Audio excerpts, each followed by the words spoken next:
We will now continue to session A-6. For this session, we will be discussing a very interesting topic, how to work with the MZ generation. Recently, within our society, we are continuing to discuss communication amongst generations. This is because of the rise of Generation MZ. We see many television programs and internet videos surrounding Generation MZ. There are also new services and products targeting the MZs.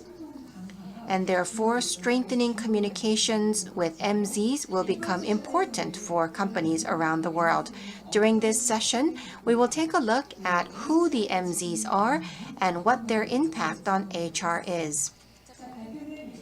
We will be inviting Professor Jeongwoo of Sungkyunkwan University, Research Fellow Kang Sung-hoon of LG Economic Research Institute, and CEO of CUTIT, Mr. Chung Ji-eun. We will be inviting Dean Eunhyung as the moderator for this session. Thank you. 네, 진행 부탁드리겠습니다. Please go ahead.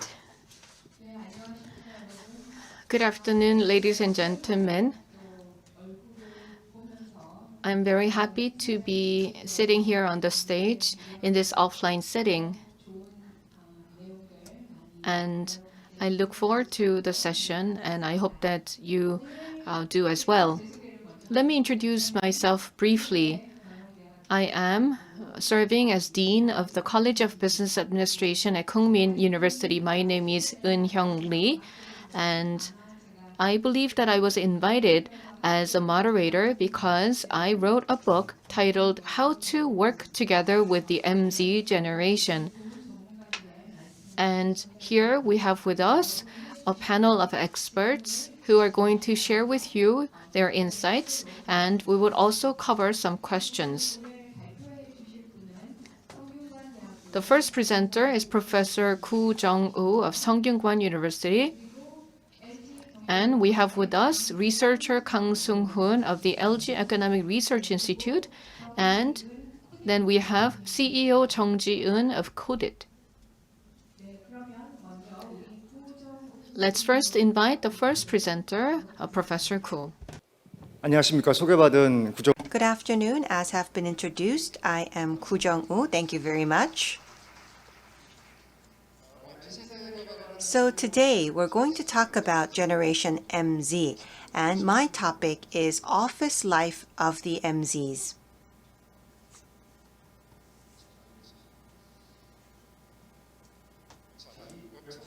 So this is a scene from a webtoon. It's by an artist called Kian84, and this is a scene from what he pictures as the future. So here are the two characters from that cartoon. They are lovers. They were lovers in the past, but this man is in pain because the woman actually is to marry his friend, and Kim Do-chi, which is this man, shows up at the wedding, and you can see that on his back he looks like a snail, so he's half human and half snail. And they're having this conversation at the wedding. The woman says, "Are you trying to get married without a home?" And the woman says, "Well, we're going to live together because we're both going to work."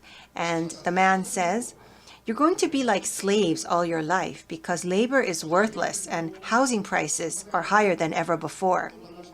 I was very surprised to see this dialogue. And Kim Do-chi, as soon as this conversation is over, he sucks her into this shell. And they're very happy in this snail shell. And they're very happy here because they don't need to buy a house because they have this snail shell. And they can actually eat together only by purchasing one portion of food. This actually shows the world of MZs. Their world is full of despair and fatigue, and they are exhausted, and that's why they are looking for new exits. This happened early this year. I think many people heard about this. Employees at SK Hynix asked the company to disclose the reasons for merit-based incentives. There was an employee who had been at the company for 4 years, and he wrote an email to the CEO. And this is what he said. I don't understand why my bonus is lower than other companies. You are using the PS calculation method. PS actually stands for profit surplus. And so he said, you need to disclose the calculation method and you need to find countermeasures to bring up the motivation once again. And on the online anonymous app for people who are job seekers, he wrote a lot of these writings, and a lot of the employees from SK Hynix actually moved to Samsung.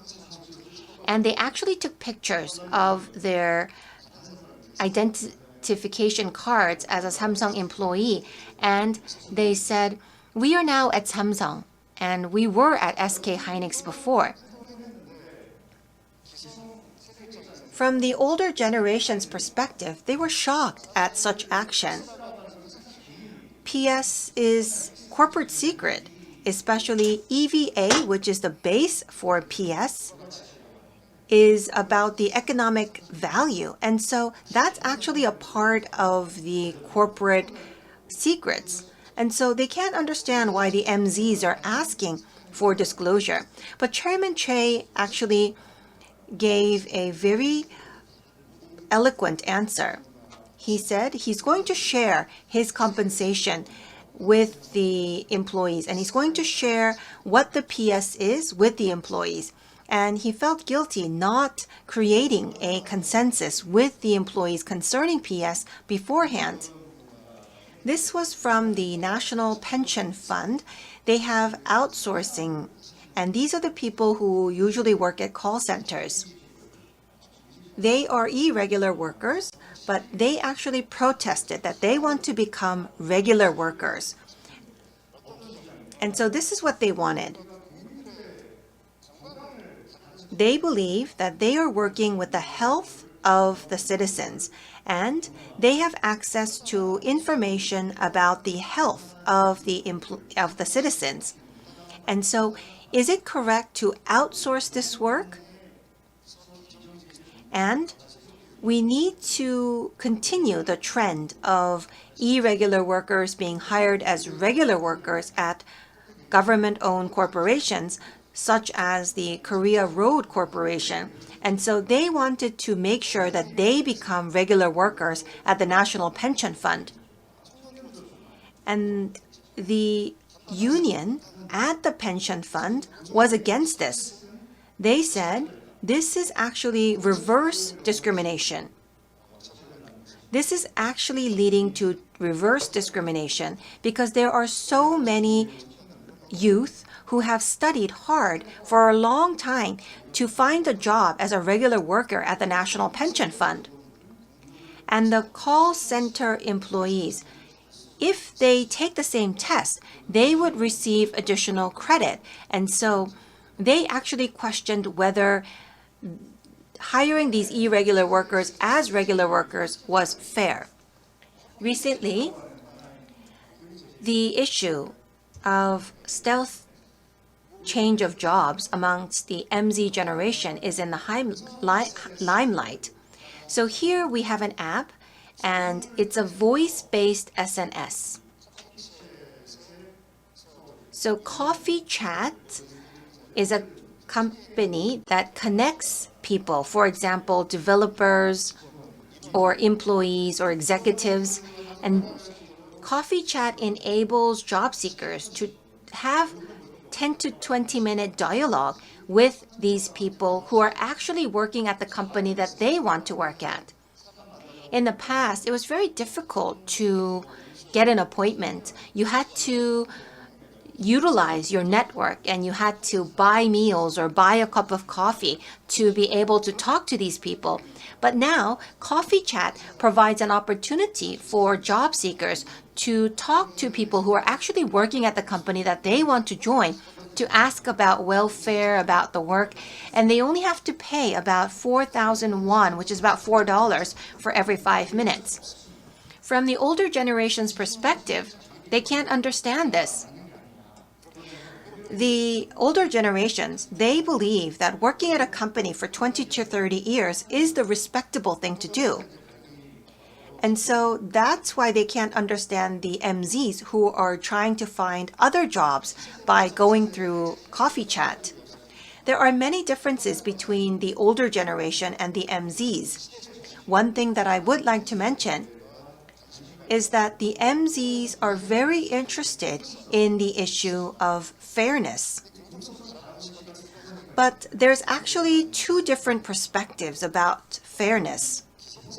The existing generation, the older generation, perhaps the baby boomers, or usually those who are above the age of 50. In the past, this generation was called the 386 generation because they were in their 30s at that time and they went to school in the 80s and they were born in the 60s. This generation has now become the main part of our society in terms of economy because they're in their 50s. They actually focus on distribution, which is the resulting fairness. So when there is an issue, they want to correct it right away. And so hiring irregular workers as regular workers is an issue of fairness, and they believe it's up to them to do this. But fairness from the eyes of the MZs, they actually focus on the process. They focus on the fairness of opportunities, and they also focus on the transparency of process. And so they don't like to see structural inequalities. Sandel talked about tyranny of meritism, and so he actually criticized merit-based systems because structurally there are people who are excluded. The millennials, the MZs in Korea, they don't believe in this. They believe that anyone can succeed if the opportunities are fair. If the processes are fair, they believe that they can each succeed. So there's a difference in the perspective. And concerning the corporate culture, there is also a very different perspective. The older generation, they actually focus on coexistence, loyalty, and lifelong jobs. For the MZs, they like to be refreshed. For example, they want to take a break every 3 months, or they want to actually achieve work-life balance. So the labor market is changing. It's being shaken from its roots. This is what I like to say about the labor market. We are living in an era where technology and engineering experts are in the limelight. And those who majored in humanities are those who need to be comforted, like myself. We are going through very big difficulties. Because of these changes, we see something very interesting happening. IT, BT, LT, energy, semiconductor. Well, BT stands for biotechnology, LT stands for life technology. If you major in IT, BT, LT, energy, or semiconductors, if you have a degree in these fields, then you can get a job right away. In these areas, let's say you graduated from a school that is outside the Greater Seoul area, it doesn't matter. The national universities who are outside of the capital area, their employment rate is somewhere between 70 to 80%. If we take a look at humanities majors in Seoul, they only have an employment rate of 40 to 50% upon graduation. And the compensation for IT, BT, LT, energy, and semiconductor majors, they actually have a very high compensation. For example, they're receiving 50 million to 70 million won per year upon graduation. and they are finding jobs at great companies, the most admired in Korea. That is why in high school, the students want to major in sciences and technology instead of humanities. And that is why we see that those who are not able to respond quickly to these changes, they choose one of the two. First, they just focus on the small joys of life. And that means that they don't focus on self-development, but they just find the small joys in life. For example, playing a game, or traveling abroad, or playing golf, or shopping. So they actually focus on having fun without further developing themselves. Or, on the other hand, there is fierce competition for the few jobs that are left for the humanities majors. They sometimes pay up to 10 million won in a short amount of time so that they can participate in a compact coding camp to find a good job. And that actually leads to the widening gap between the haves and have-nots, and they also have anti-corporate sentiments. So the youth are going through difficulties, and they call them the Burnout Generation. And so the youth are very exhausted. Anne Helen Peterson wrote a book, and she titled it This Generation. And in the Korean language, it is titled Contemporary Generation. I thought that was a great title. The MZs, they are the burnt out generation. They have to continue to work, continue to labor. But at the same time, they cannot be satisfied in any way because of the current situation. So they're working very hard. They're working hard at the company, they're working very hard at the universities, and they're working very hard within the society. But what can the society give back to such youth? I have limited time today, so I want to focus on what the companies can do for them. We need to switch from passive recruitment management to active recruitment management. In the past, the company said, you have to have the major abilities and certifications, and you need to have as many certifications as possible so that we can hire you. That was the past. So they were quite arrogant in hiring employees. And they always say, there's really no one to choose from, even if the youth are equipped with all these certifications. And they always say, even if we recruit the youth, they're no good at the company. And many of the older generations talk about how the youth are no good at the company. But in the future, you have to switch paradigms. You have to say, you're not perfect yet, but we want to help you develop yourself. We want to provide you with a platform for self-development. So it should not be pitting me against you, because those who are working at your company, you never know when they're going to leave. And those who are outside your company, you never know when they're going to join your company. And so that is the situation of the labor market. So it should not be pitting me against you, but we need to work on reducing uncertainties for all youth. And within the recruiting market, we need to make sure that companies become a model in reducing uncertainties.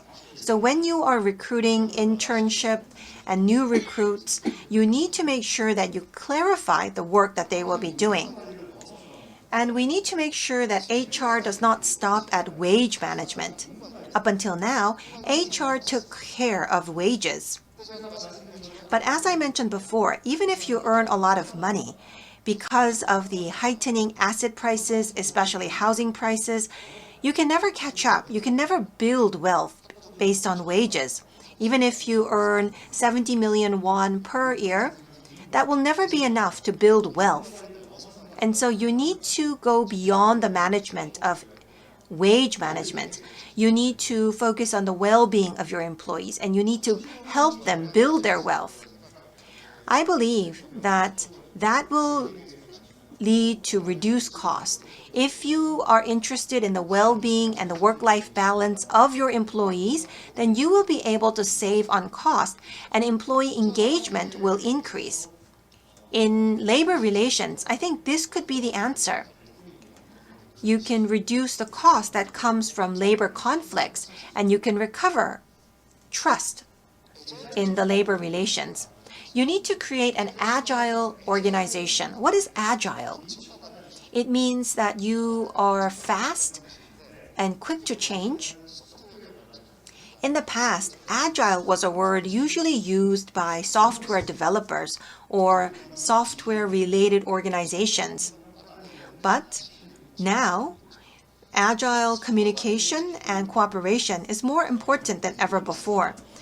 At universities, we always focused on the number of academic papers that we published, but now we focus on the quality instead of the quantity. That is the same for all companies. At the core, what we need to focus on is that the people working for you, they need to be internally motivated. So this is the goal for our company and the subsequent KPI. You need to perform at 120%. That should not be what you are communicating. Rather, you need to communicate with the employees and talk to them about what they want to achieve the next year. And by doing so, the employees could be internally motivated. And you also need to make sure that you enable self-development. This is the advice from Satya Nadella. In 2014, he became the chairman of Microsoft Board of Directors after Ballmer was not so successful. So Nadella stepped up. And when Nadella stepped up, the share prices for Microsoft skyrocketed. And he always talks about how an organization should be a platform that facilitates the success of the employees. I think that's very meaningful. It gives me goosebumps whenever I hear this. Everyone within your organization, they need to all have a sense of purpose. It's not just about achieving goals. You need to enable employees to have a sense of purpose. Why are you working? Why are you living? You need to have these fundamental motivations to help them realize why they are working. And you need to also have a growth mindset, he says. You should not be a know-it-all, but a learn-it-all. You need to be able to learn. That is what is the most important. And you need to be willing to learn new things. You need to respect those who are willing to learn. Carol Dweck from Stanford wrote the book Mindset, and that is the core of this book. The mindset to learn, this growth mindset, is more important than anything else. This is my conclusion. Sam Altman of OpenAI CEO has mentioned that they are actually trying to create a general purpose AI called GPT-3. And the CEO of that company says, we need to think about what we can do for the world outside of earning money for shareholders. We need to take that a step further. We need to have companies that think about what they can do for their employees. What should leaders be doing? They should be drawing the big picture. They should be responding to the changes of the world. How will leaders be respected? They will be respected if they can relate to the employees, if they facilitate the achieving of dreams by the employees. How should they communicate? Communication should be based on finding the needs of the counterpart. It should not be a top-down communication, but you need to think about what your counterpart needs. That is good communication. I think I have used up all my time. Thank you very much for your attention. Thank you very much. We have heard from Professor Koo. Another round of applause, please. 결국 키워드는 So I believe the key here is not just about managing their wages and salaries, but become more agile and focus more on what leaders can do for their employees. I think that was the key message. Let's move on to researcher Kang for his presentation. Hello, everyone. I am Kang Seung-hoon, research fellow at the LG Economic Research Institute. About a year ago, I was asked to make predictions on the upcoming year's HR issues. And this year, I believe that the key to HR is how to prepare for the post-pandemic era. But as you can see, predictions were not accurate. This year, we learned that the MZ generation is actually a key challenge for the HR departments. It's not just about the size of bonus or incentives, but rather the method or how such bonus or incentives are calculated and whether this is transparent and reasonable. And now there are many movements to unionize workers using social media. And also at the same time, the MZ generations are demanding disruption of ranking. And even in the financial sector, such movements are taking place. And earlier this year, there were some job interviews where gender-related comments became controversial. So all these incidents and events really remind us of the importance of reflecting on the existing HR practices. And I mentioned several issues. And at the core of these issues is the MZ generation. So in 2021, in short, the key HR issue is this MZ generation's voices that have come out very strong while we're going through the pandemic. So then you may want to understand the key characteristics of these generations. And as you can see on the slide, these are some of the descriptions of the MZ generation because this has been talked about very widely. I'm not going to go into detail of all these characteristics, but people argue that these are characteristics of the MZ generation, but is it really true that they would only, these are the descriptions of the MZ generation only? There are young people demanding fairness and justice. And they do put a lot of emphasis on fairness and justice. But does that mean that the other generations do not care about injustice or fairness? I don't think so. So what I want to say is that these characteristics do not just pertain to the MZ generation, but these characteristics have come out because of the current situation and the age that we live in. So I think we need to take caution in interpreting this whole discourse on a certain generation. We may make the mistake of putting everyone in the same generation together in one lump, but this may lead to inaccurate generalization, and this may lead to some other problems. For instance, we may make the mistake of simplifying a particular generation, and we may start to define them as opposed to us. And you may have heard this expression, avocado toast. In the Western culture, some say that the younger generation, they eat something like avocado toast, so you will be hungry or you will be poor forever. I think this is a way of this older generation talking about the old ways of doing things. And this expression avocado toast cannot represent the entire generation. So if we use this incorrectly or in a way that's not desirable, then we may end up simplifying our understanding of this generation, and we may start to discern ourselves from this generation. And secondly, this whole discourse on the Generation MZ, may end up result in over-representation or under-representation of this generation. We need to understand the demands and the needs of this generation. And then this means that the other generations may be left out. The other generations may be left behind or excluded. When we focus too much on the MZ generation only, this will be a very underrepresentation of the entire population because there are other generations as well. And number three, this whole controversy over the generation may cause more conflict or tension or differentiation.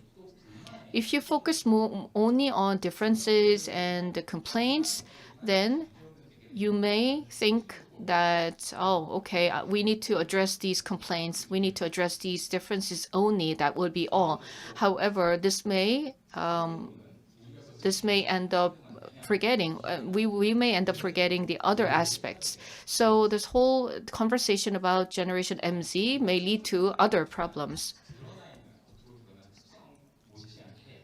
Here, we not only have to look at the surface characteristics of the generation, we also need to understand the context and the background. When we take a look at this young generation, we have to understand the background in which they've grown up. They were born in the era of economic depression caused by the Asian currency crisis and the global financial crisis. So they experienced difficulties when they were young, and they learned that fairness and justice were crucial. Secondly, we need to understand their expectations. Generation MZ has different set of expectations than the older generation. So when some event happen, their expectation and their interpretation will be very different from those of the older generation. So both generations are going through the storm together, but they're riding in a different boat.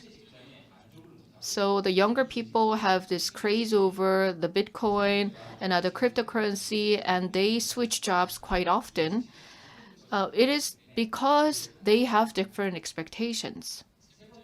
And number three, we need to understand the tools and the skills that the younger people use.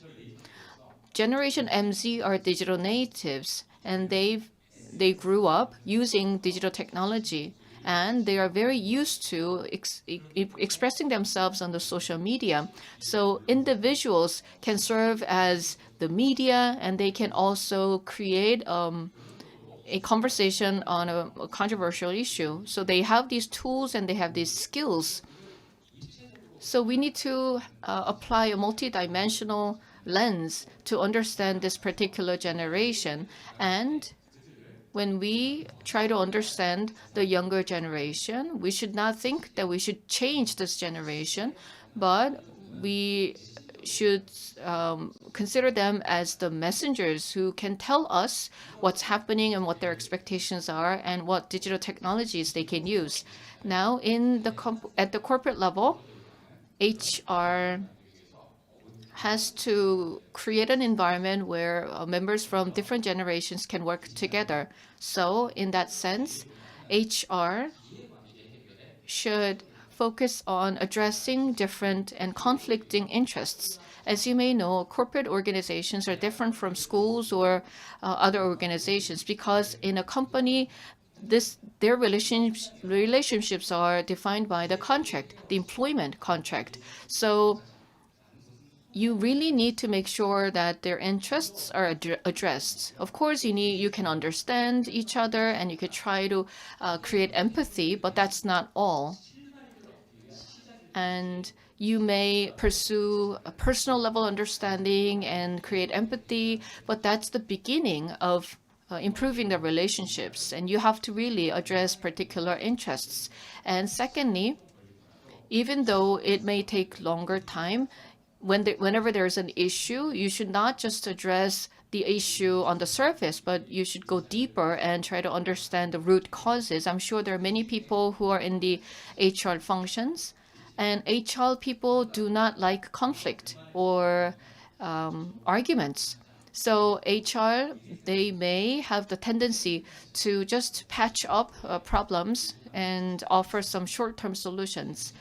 But They may be effective in the short term, but if such stopgap measures are accumulated, then there will be an increasing gap of expectations, and this may lead to bigger problems in the company. So HR may have this temptation to address the surface problems, but they need to really work hard to address the fundamental problems.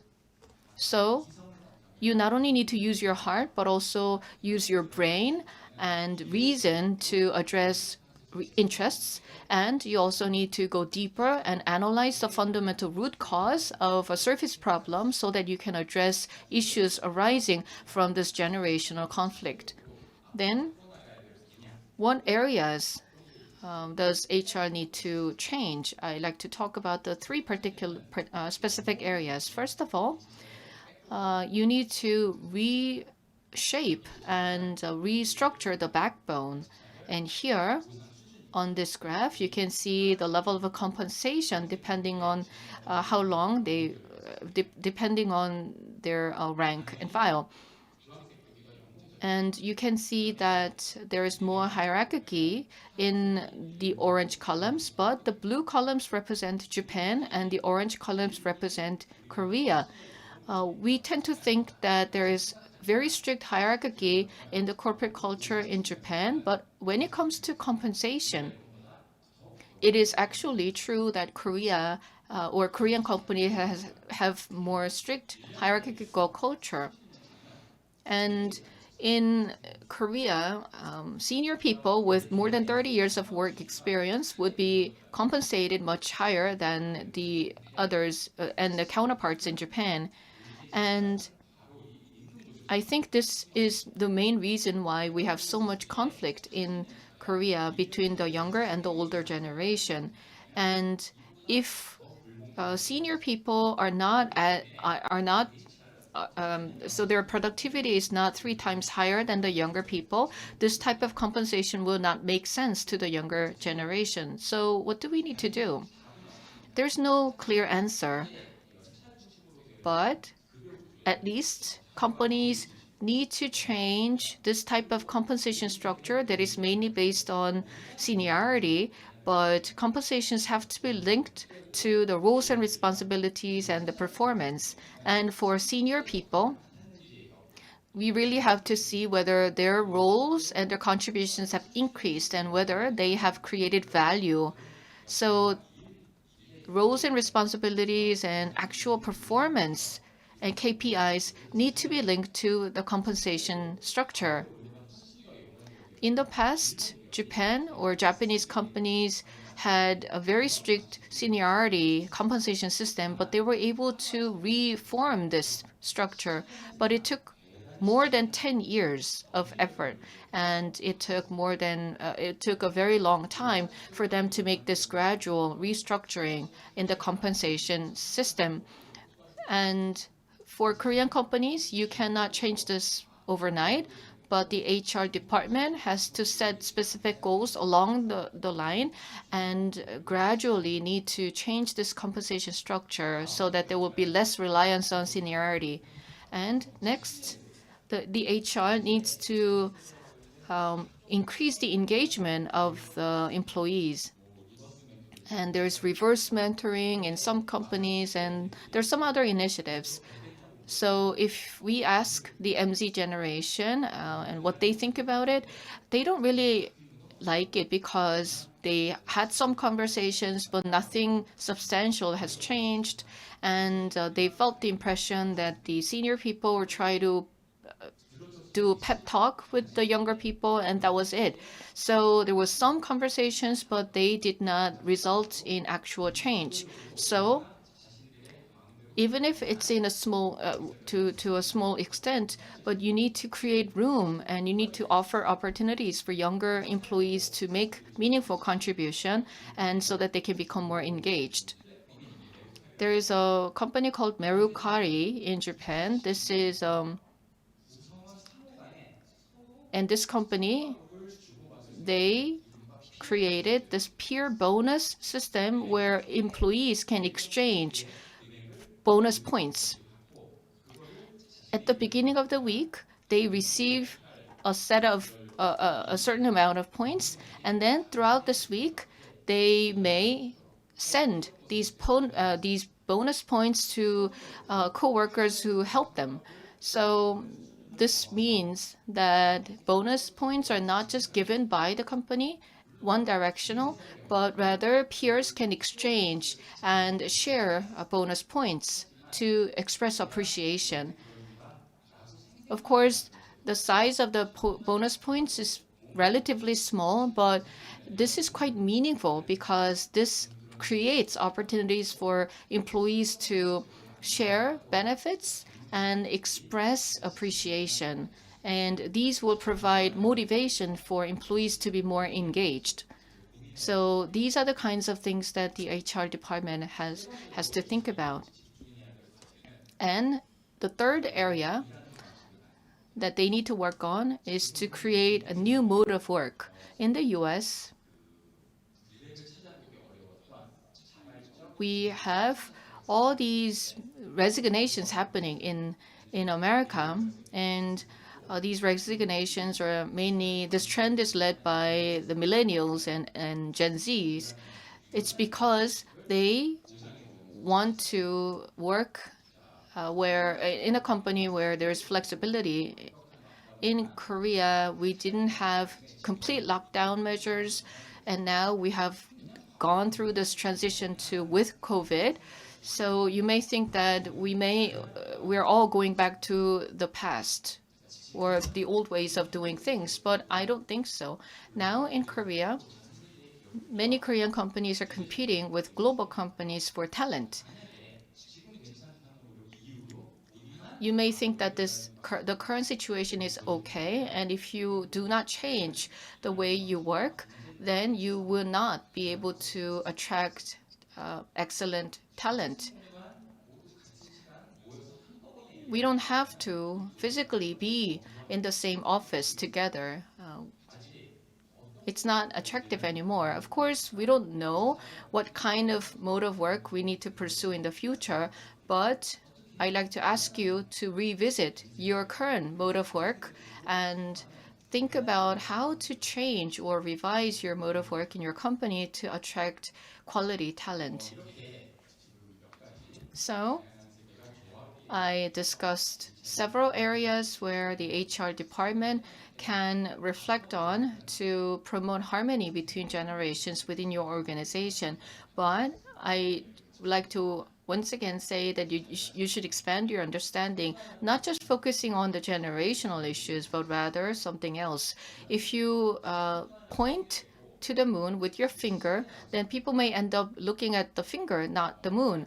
I think you need to look at the context, which is the moon. Our world is changing. As I mentioned before, we need to overcome this issue of seniority in the compensation system. We also need to change our way of work, and we also need to make sure that employees get more engaged. And there are many HR issues that arise not because of the generational differences, but because of the changing world. So we need to have HR function that's more tailored to this era, this particular era that we live in, rather than just focusing on the generational issues.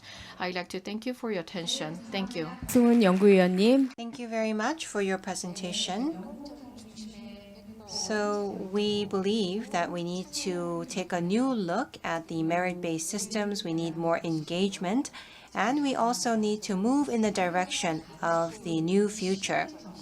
We have to take a look at the values of this generation, and we have to take a look at HR fit for this generation. We will now take a look at a company that has 100% MZs as their employee. We have with us CEO Chung Ji-eun of Codit. Please welcome her with a big round of applause. Good afternoon. As I've been introduced, I am the CEO of Codit that works with laws, regulations, and policies. I am a MZ CEO, and I work with MZs at my company. During this presentation, I would like to share with you my experience so that I can facilitate the understanding of MZs so that we can work together. Let me first introduce our platform to you. We are using AI to collect information on policies, regulations, and laws to provide a single platform for mobility, finance, OTT, and other areas.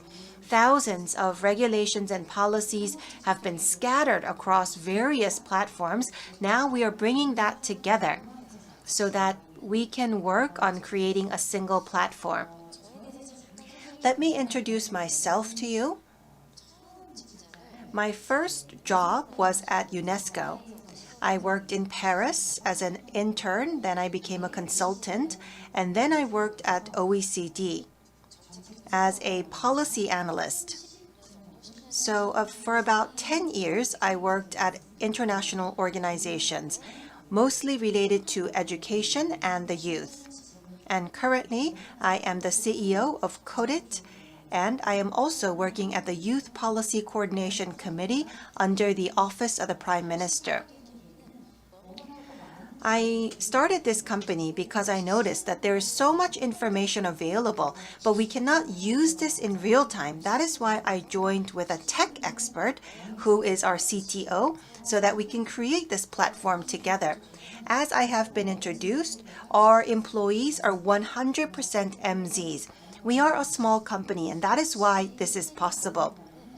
If it is okay with you, may I ask you to raise your hand if you are an MZ? Well, we have quite a bit of MZs within the audience. We have Generation M and Generation Z, so put together, there's quite a large group. It's very difficult to express who MZs are in a nutshell, but we have a lot of statistics that talk about MZs.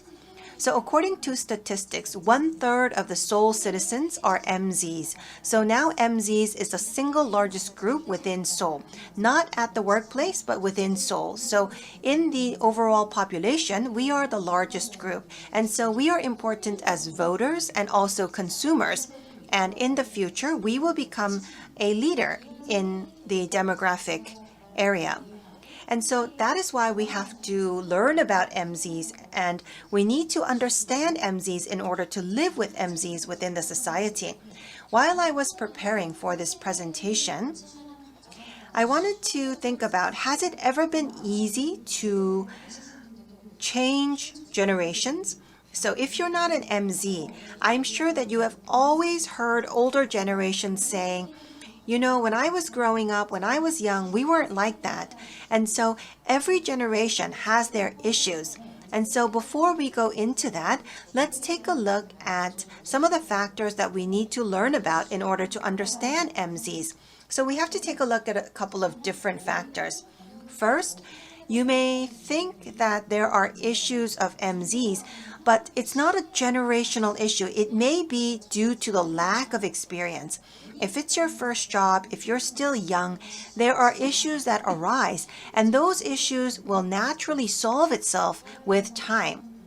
I'm sure that you have experienced this on your life cycle.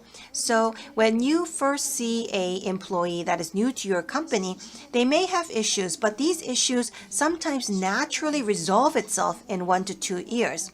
And I think there's another issue of being digital natives. This is something very different about MZs. So even when we were little, we used to have mobile platforms around, and cell phones were always there in our lives ever since we were born. And so from 1998, we had the explosion of the 3G platform. Most of the MZs were born between 97 to 99. And so that's why this is one difference of the MZs. And the generations that search the most online are Gen Zs. And if we take a look at which social platforms that they are using, first is Instagram, followed by YouTube. These are platforms that focus on short videos and snapshots, and so they communicate based on videos and images. And as they join the workforce, what happens? Their experience from the past is brought in to the workplace. And so the issues that their parents had experienced, they don't want to repeat that. And so because they saw their parents going through difficulties at work, they feel like they can't trust the companies.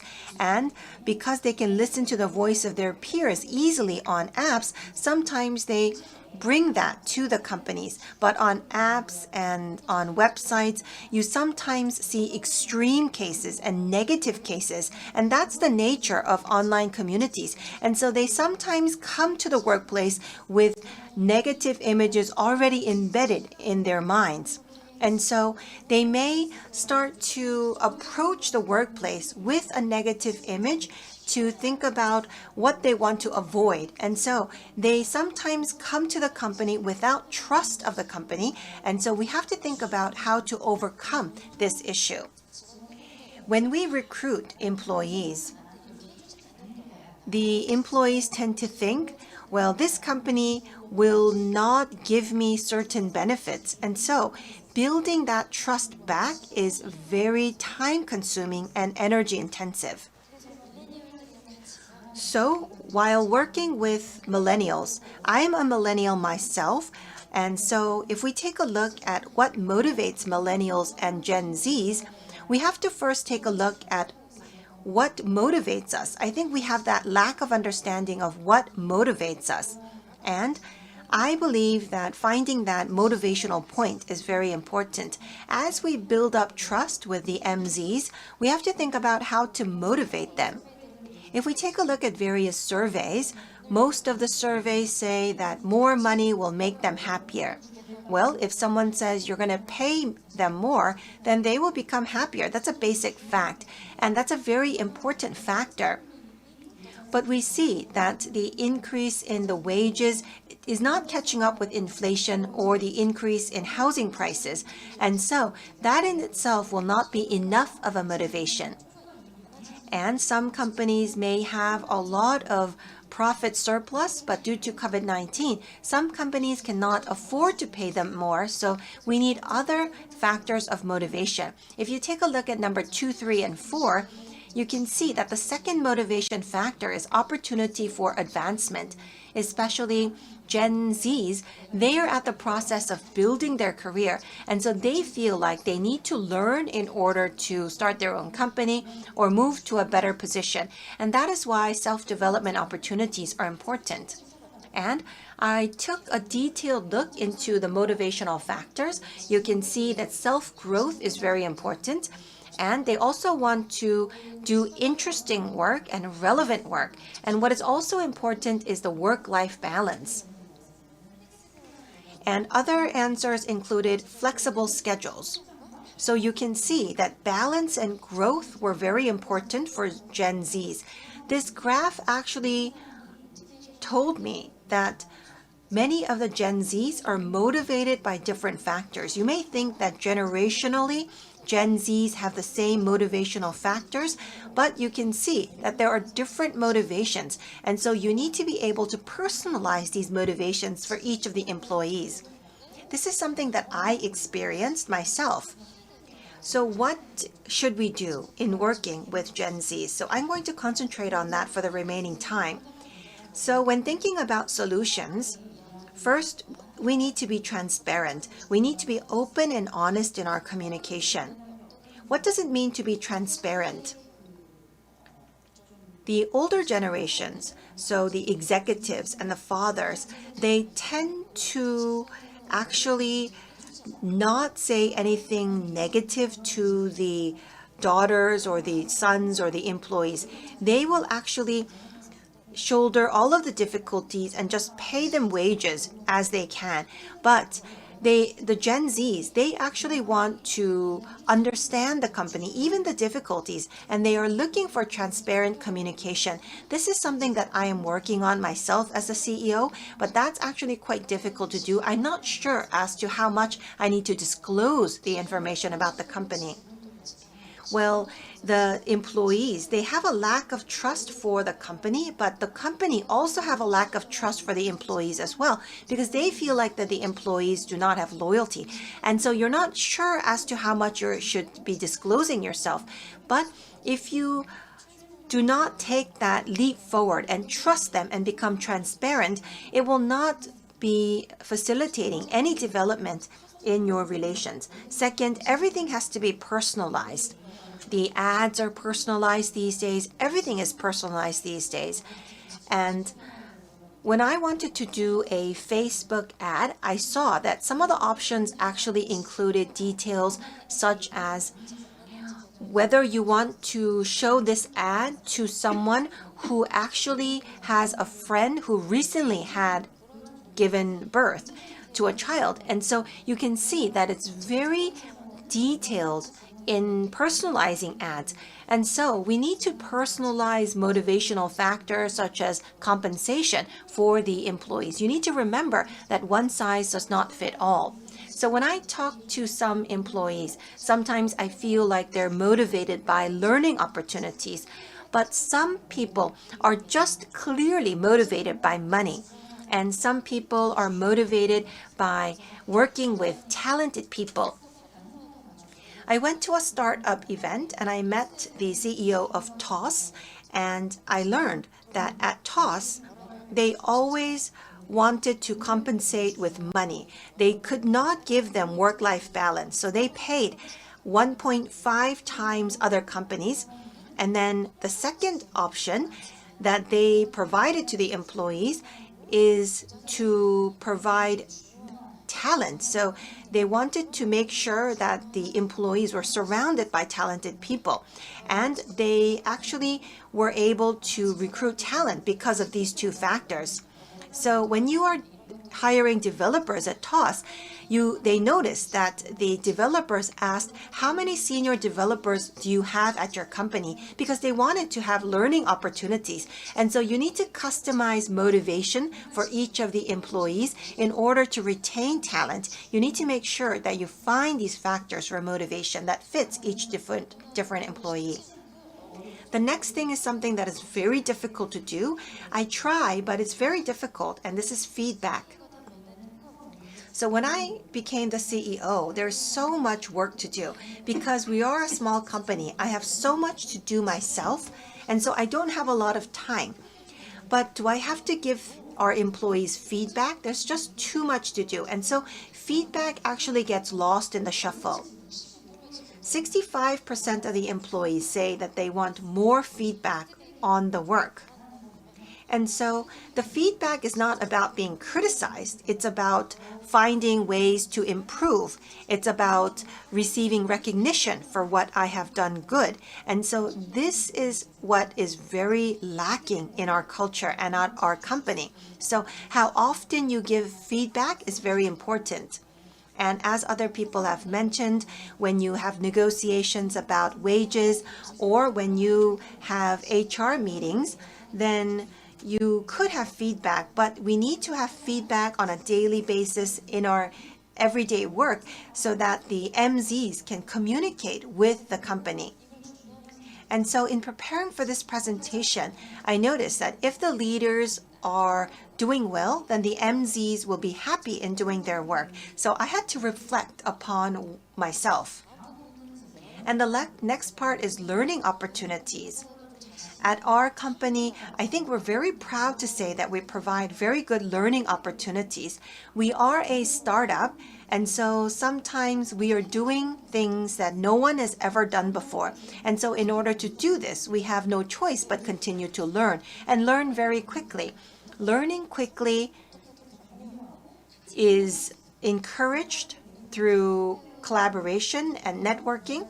And if you want people to learn quickly, we need to create study groups so that people can study together. We do code reviews for each other, and we share the work that we do and do peer reviews. That's very important for us. within the company, we not only have study programs, but we also provide opportunities for seminars and online classes outside of the company. We encourage online classes, and we also give opportunities for the employees to present what they have learned through these online classes. And so we provide a lot of learning opportunities, and the junior staff, they are given opportunities to discuss and present what they have learned through other classes. I think that is the only way that companies can survive in this time. I'm almost at the end of my presentation, and I would like to point out something that I believe is very important. I think the company growing is closely related to the growth of the employee, and that's the same for national growth.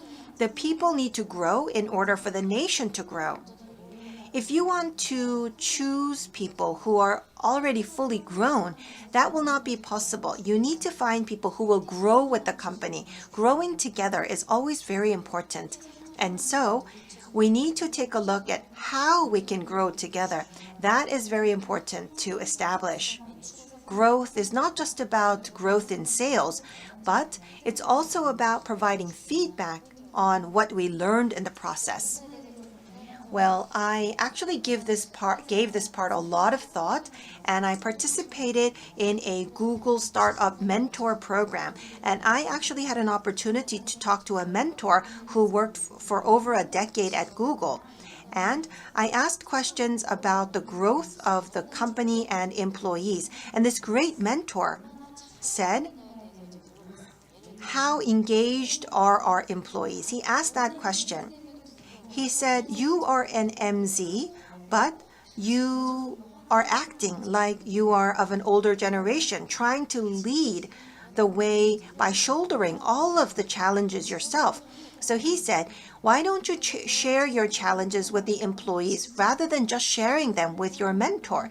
You need to share with your employees what your concerns are, and you will be able to receive feedback and communication about how to find solutions. Maybe you will not find solutions right away, he said, but as soon as you disclose this to the employees, then you can become partners in this journey towards growth. I had never given that much thought, so it gave me a awakening. And so I felt like I should set a vision for the employees, but now I realize that we need to work together to come up with a vision together. I thought that was a very important point, especially for the MZs.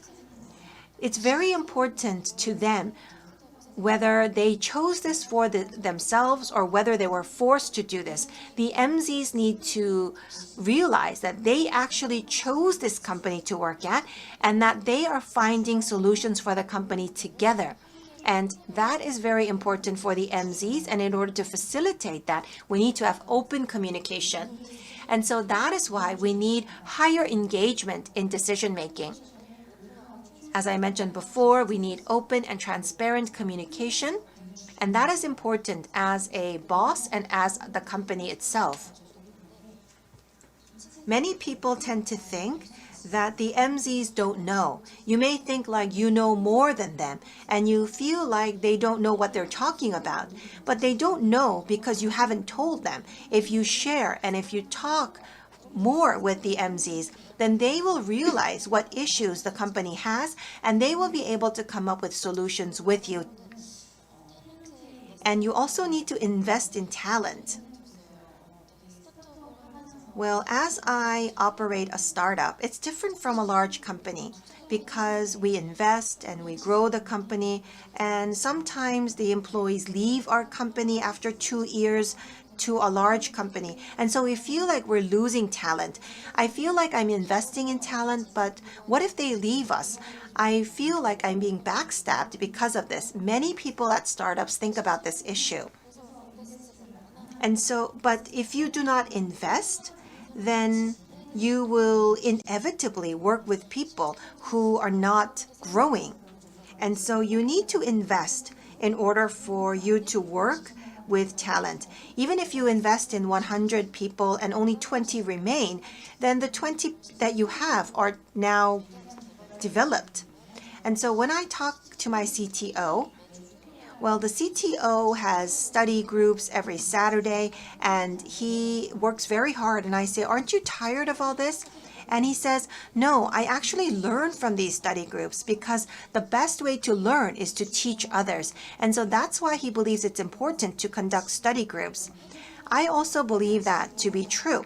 We're not just investing in talent, but we are learning together. And so I think we need to go back to the basics to think about how to grow the company.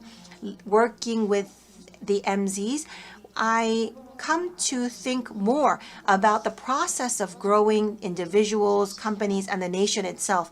As the MZs will become the mainstream in our society for the future, we need to continue to invest in them and grow with them. And so that is the end of my presentation today. And I also commit to investing in talent for the future. Thank you very much. Thank you very much, Ms. Chung Ji-eun, for your presentation. 네, 역시 아주 생생한 현장. So we were all able to hear what's actually happening in the field and within the company.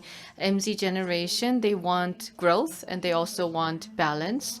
And when it comes to how we can satisfy their needs, we can try to be more transparent and provide more customized opportunities and also help them grow. For instance, there is this startup who would hire people and would be afraid that these new hires would someday leave. But also there's this saying that you need to continue to grow and help this company, help our company grow and then become the best, and then you can leave. I think that's the kind of mindset we need as startup managers. Otherwise, it will be very difficult to work with the MZ generation employees. As was mentioned before by one of the speakers, we should take caution in making simplification because the older generation just maybe want to lump them together and simplify their understanding about the MZ generation. But as Dr. Kang said, just focusing on the differences between the generations may be risky because there may be some mistakes that we can make. So we can, of course, in our conversation, we can talk about them as the MZ generation, but we also need to respect their individuality and their unique characteristics of the members of these generation. And we have received several questions. First question is about fairness and justice. This question, I would like to ask this question to CEO Chung because you talked about open communication. 이렇게 And you talked about how you should be sharing your concerns and challenges with your employees. And in that process, the older generations, especially the executives at large companies, they find it very difficult to understand being completely open and focusing on fairness because they feel like they are losing a little bit of their power in this process. So in executing these strategies, have you felt like you are losing a part of your power? Well, when we talk about fairness, I think this has become a big issue in the Korean society is because we have to take a look at whether the process was transparent. If the process was transparent, then the results are acceptable. I think that's quite reasonable. But from the corporate executive perspective, opening up the process will feel like there are a lot of risks involved. And so rather than saying that they're losing a little bit of their power, I think they do have a bit of a fear in disclosures. But in order to find solutions in working with MZs, we need to think about what their definition of fairness is, and we need to find solutions from that perspective. just because the MZs are asking for something, we're not providing that without any logic. And we also need to provide explanations on how a decision was achieved. So I don't think you need to be afraid of this, and you don't have to feel like you're losing a little bit of your power. I think as to how much detail you're going to disclose is up to you, but you need to provide a logical ground on your disclosure, and you need to be willing to accept feedback from the MZs. Yes, thank you very much. 님이 In Dr. Kang's presentation, there was this comparison between Japan and Korea in terms of the wage gap or compensation gap. In Japan, they took more than 10 years to change this practice. So there's this question that they want to learn more about this experience. So can you elaborate more on that? When you take a look at specific examples, there was this turning point in the 1990s. The economic bubbles went bust, and the companies had to survive. And so they were forced to make a change. And as you had mentioned, there are different situations between Japan and Korea, of course, because in Korea, there is no practice of cutting down the salaries. But in Japan, they already had a structure where salaries could be cut. So that may have been easier. It may have been easier for the Japanese company to do so. And another point that I want to make is that in Japan, they used to have a very strict seniority-based compensation system, but gradually over time, they began to lessen the differences between different senior groups, and they began to group employees in larger bins. So their salaries would go up, not because they were working with this company for more years, but because they would assume higher positions. So this whole effort was made for a long time on a gradual basis. And now we have this MZ generation. And from their perspective, this may not be reasonable because, let's say, does that mean that these new hires, these new recruits, do they need to wait until they assume a higher position? So that could be understood that way. But in the case of Japanese companies, they took differentiated approach depending on the generations. Let's say for new recruits, they maintained the seniority approach for these young employees. Up until the early 30s, their salaries would go up naturally as they stay with the company longer. But then after a certain level, after they reach a certain level, they would be compensated based on their roles and responsibilities and based on their performance. So they had this differentiated approach. Do you think there would be any resistance or opposition from within? But when you look at the actual cases, now they were able to compensate these employees who were assuming more responsibility and who were producing more results. So it was well accepted. Of course, there may be differences between Korea and Japan, but overall, when it comes to the direction, I think that Korean companies can refer to these other cases. Thank you. 처음에 발표 Well, the first presentation was by Professor Koo, and this is a question to Professor Koo.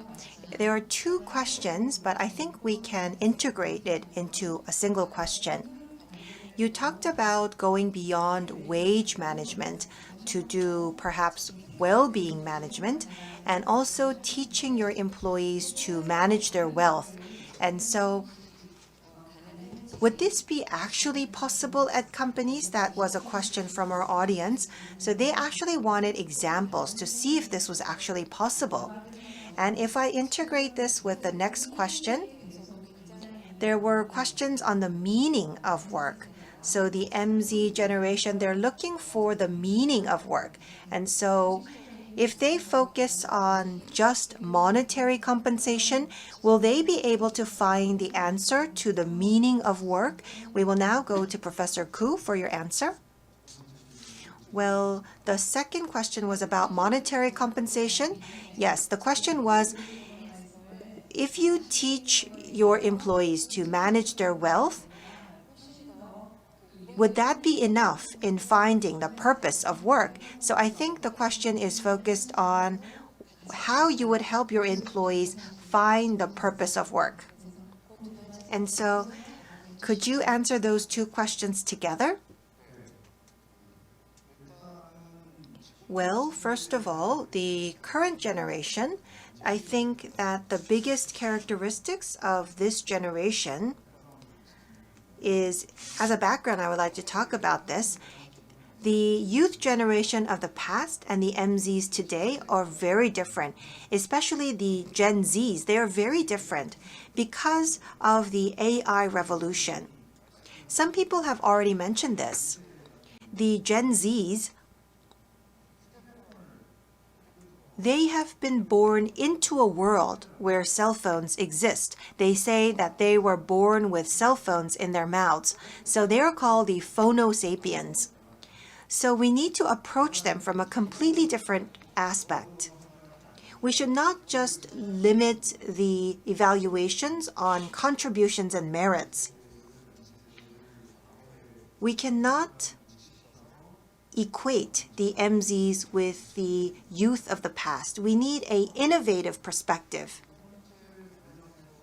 And related to the second question, not only monetary compensation, but the MZs need to feel like they are learning from the organization. And so that is what you need to provide. We conduct young mentoring, and we are looking to the younger generation to learn from them. But through young mentoring, we don't relate that with the vision of the company or the mission of the company. So we need to be motivated to work, and in order to do motivation, you need to provide education, especially IT training, AI training, and comprehensive training related to digital transformation is needed. It's not simply about learning to code. You need to enable them to learn about the AI revolution, how it will change our lives, how it will change our organization. You need to provide opportunities for the MZs to learn about these things so that they can feel like they are developing. So this goes beyond materialistic compensation. This is related to the purpose of their lives. Related to wealth management, my older brother is a fund manager, so I think I have to ask him about wealth management. So related to the details of wealth management, I don't think I can provide any details. But in the end, education for wealth management, I think, is an issue of morale. So the younger generation, they're not loyal to the company that they work for. They are loyal to themselves and their futures. And they believe that they will be tossed out when they are no longer needed, even if they become loyal to the company. And so they have a very different mindset. Therefore, you need to think beyond the monetary compensation and conduct opportunities for training, such as AI and other digital technologies, so that the MZs can grow within the company. That is my answer. Thank you very much. 지금 아까 And while Mr. Carr gave a presentation, he said that if we focus on any one generation, the other generations may feel like they're left out. And there's this recent news article that those in the 70s are crying out loud because they are feeling left out. There are these millennials pushing them up, and there are the older generation who they have to serve. So those who were born in the 1970s were sandwiched between these two generations. So in this regard, I'd like to ask this question to Mr. Kang about these middle managers who are now in their 40s and 50s. What do you think is their role, and what can they do in this situation? That is the question that I was actually waiting for, because I am also in this generation that is sandwiched between the older and the younger generation. I don't think I have a clear answer, but let me go back to the basic principles. And we can find some ways to help this middle generation. I talked about the need to ease the seniority-based compensation system, and if that happens, then the senior managers may be affected, but that's not necessarily true, because when you take a look at the salary or the wage structure, they are based on the seniority, and those in the senior positions may be subject to early retirement or pressure to quit their job. So they may think that they are posing burden on the organization. It may be because of the wage structure and also the titles that are used to address them. In the past, we had these titles or positions depending on their seniorities, and they would be promoted from this position to the next position. Let's say that there are these middle managers that reach a certain point, maybe the head of the team or the head of the department, then they may feel more burden, and they may think that there are some of the situations where they're left to do things that they don't really want to do. So maybe what we can do is to allow the middle managers to work side by side with the younger employees, and we can utilize different means to make this happen. Thank you. 여기에 보면 Well, if you take a look here, for the traditional companies or large companies, we have a lot of people from these companies in the audience today. So this is a question from our audience. At financial organizations, there are people with different careers, and so it's very difficult to communicate with the MZs. Do you have any know-how that can be used to conduct mass communication with MZs? Well, who would like to answer this question? We would very much appreciate the answer to this question. 소통을 하는 거를 해야겠다. So, I think thinking that you want to communicate in itself is very positive. The millennials, who are teaching them to communicate? Well, if the Zs, they do something that they like, then people feel like they are different from the other Gen Zs, and they receive very positive feedback. And this is something that we receive through research results. Just because you are a part of the Gen Zs, you should not presume that they want to communicate only on SNS. A lot of the Gen Zs are surveyed to prefer face-to-face communication. And so I don't think we can solve all issues at once, but I think enabling people to meet face-to-face is very important. And Clubhouse was quite popular at one point in time. This is based on voice communication. I don't think many people use Clubhouse these days, but it enables people to focus on voice-based communication. And after having that experience, then it may actually open other opportunities for dialogue. And so I think we can utilize various channels for communication. And a lot of the online communities are different for different generations. So there are online communities that are preferred by men in their 20s or preferred by young women. And so I think you have to take a look at all of these channels. There's Instagram, TikTok, and so I don't think you can find a solution for all generations at the same time, but you need to be able to have a wide variety of channels. Yes, Professor Koo? Well, let me talk about what to avoid first. I talked about young mentoring. Well, and if I may add to that, usually when we do mentoring, it's about the seniors mentoring the juniors, but young mentoring means the juniors mentoring the seniors, providing comments or actual advice. And this is actually being highlighted in many of the companies. And at financial institutions, young mentoring is very popular.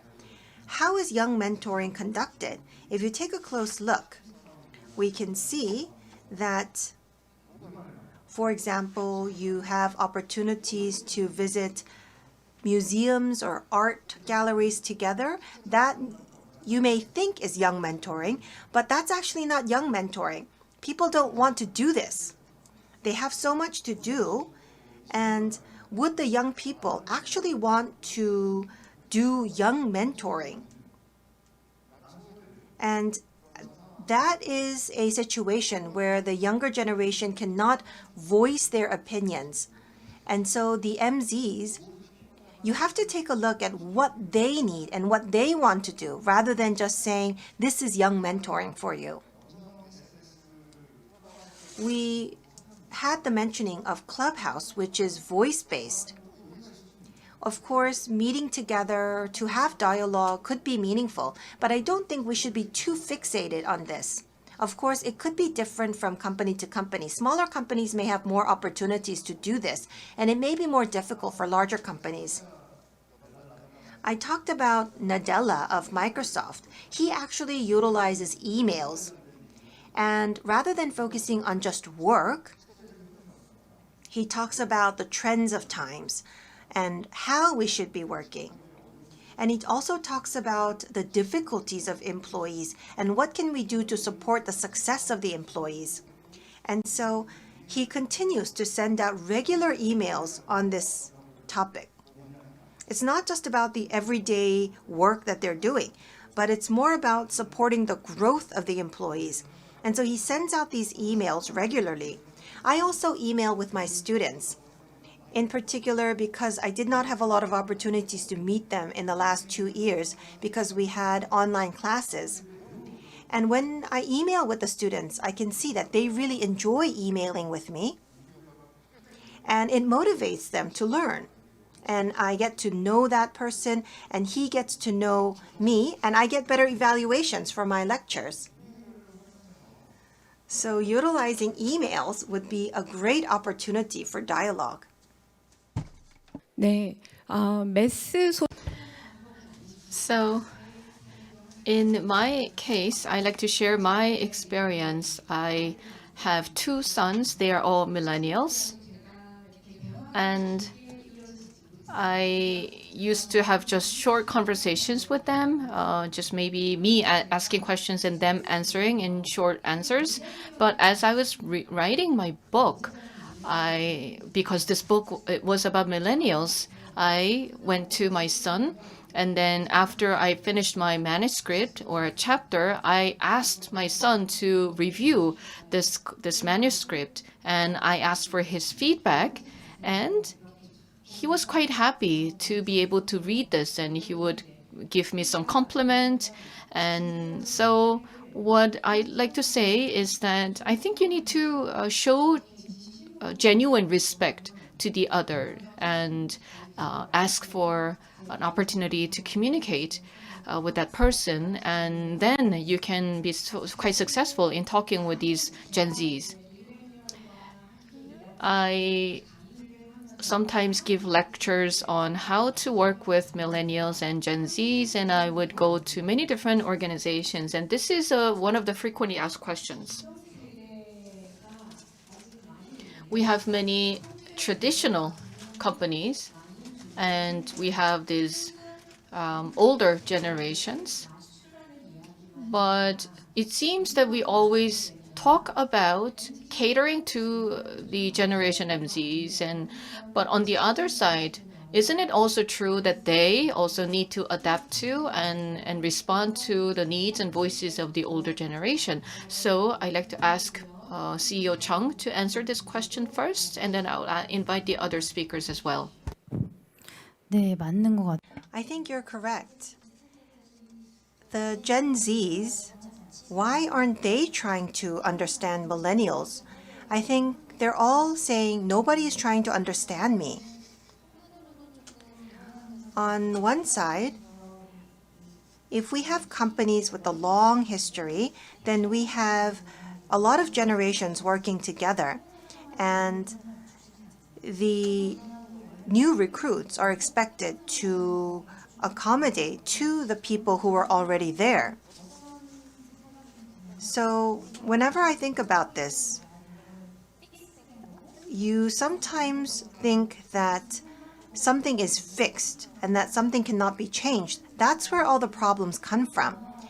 I hope everyone can understand that things always change and we need to adapt. So the existing people, they may feel like the new recruits are trying to change everything, but why not? They should be changing the culture. Within our organization, we always talk about the culture of Coded. Many of the startups like to define their culture, and whenever we define our culture, we see that it's different. So as Coded grows, the culture should change as well. So I think people should be accepting the changes. And middle managers are very important. When new generations come, then I think the middle managers should play the role of enabling the communication between the different generations. And so if there is someone who can be a spokesman for the older generations to the Gen Zs, MZs, then they would be able to learn about the older generations. And so the middle managers, they can play a very positive role in facilitating the communication between different generations. And if possible, I think I would actually like to invite speakers who could talk about the older generations to the MZs. That would be a great way, because we need a spokesperson for the older generation so that they can explain themselves to the MZs. I had a related panel recently, and the conclusion is that if we are not able to understand each other and also try to be inclusive of one another, that is the only way to move forward. Thank you. 네, 고 교수님. 네, Professor Koo? Well, all generations, we were always criticized for not being thankful or grateful. The MZs, everyone says that they're not grateful, but we all heard that when we were young. So when we were young, we were all innovative, and the older generations always looked at the younger generation to say that we're not grateful. The baby boomers, they were against war. They were against authority. They fought for gender equality for the first time. And we are a generation that fought for democracy in Korea. And we are the generation that talked about fairness for the first time in Korea.